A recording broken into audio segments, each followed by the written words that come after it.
For the reaction of iron 2 oxide plus carbon monoxide goes to solid iron and carbon dioxide, the equilibrium constant Kp is equal to 0.26 at 1000 Kelvin.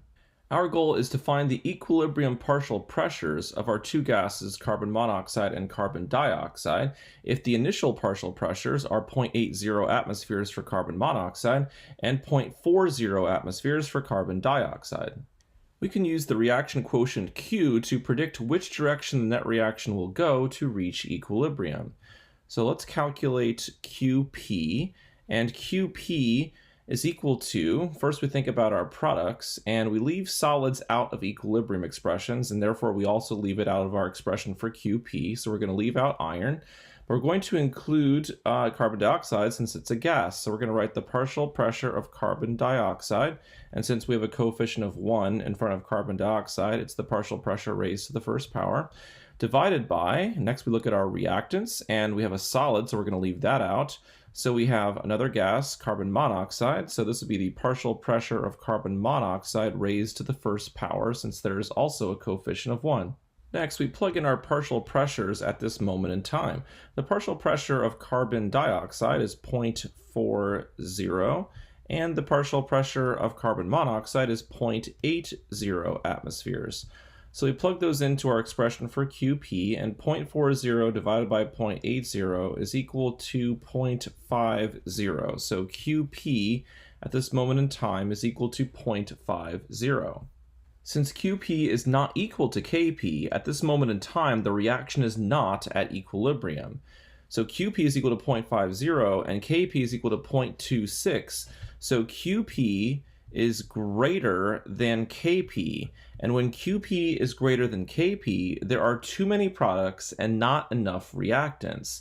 Therefore, the net reaction is going to move to the left. Next, let's fill out our ICE table for this reaction. I stands for the initial partial pressure in atmospheres, and so the initial partial pressure of carbon monoxide was 0.80 atmospheres, and the initial partial pressure of carbon dioxide is 0.40 atmospheres. C stands for change, and E stands for the equilibrium partial pressure. Calculating QP allowed us to realize that the net reaction moves to the left.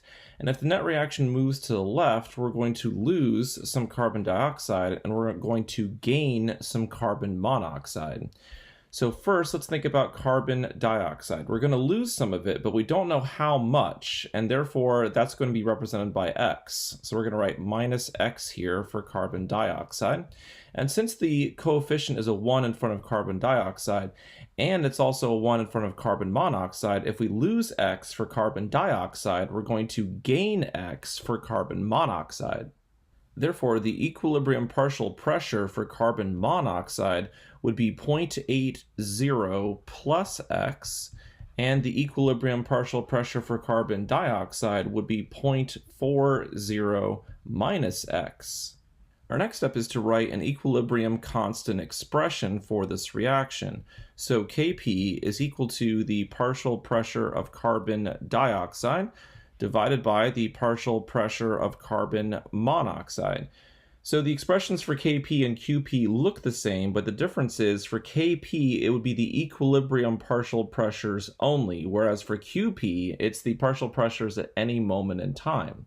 And since for Kp we're talking about the equilibrium partial pressures, we can take those directly from our ICE table and plug them in. So we can plug in the equilibrium partial pressure of CO2 and the equilibrium partial pressure of carbon monoxide.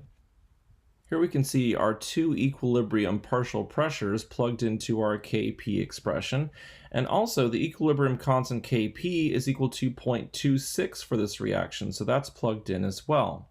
Our next step is to solve for X, so we multiply both sides by 0.80 plus X, and we get this, and then we do some more algebra, and we get down to 1.26x is equal to 0.192. So 0.192 divided by 1.26 is equal to 0.15. So x is equal to 0.15. Now that we know that x is equal to 0.15, we can go back to our ICE table and solve for the equilibrium partial pressures.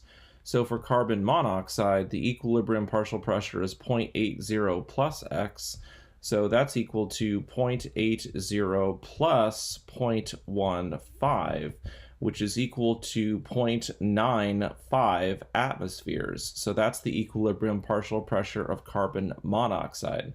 For carbon dioxide, the equilibrium partial pressure is 0.40 minus x. So 0.40 minus 0.15 is equal to 0.25 atmospheres. So that's the equilibrium partial pressure for carbon dioxide. Finally, we can use the reaction quotient Qp to make sure that these two answers for our equilibrium partial pressures are correct.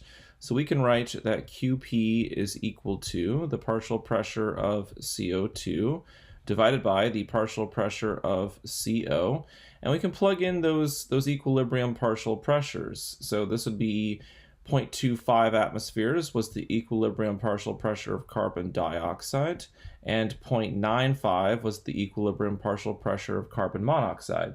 And 0.25 divided by 0.95 is equal to 0.26. And since Kp is also equal to 0.26, at this moment in time, Qp is equal to Kp, and the reaction is at equilibrium. Therefore, we know we have the correct equilibrium partial pressures.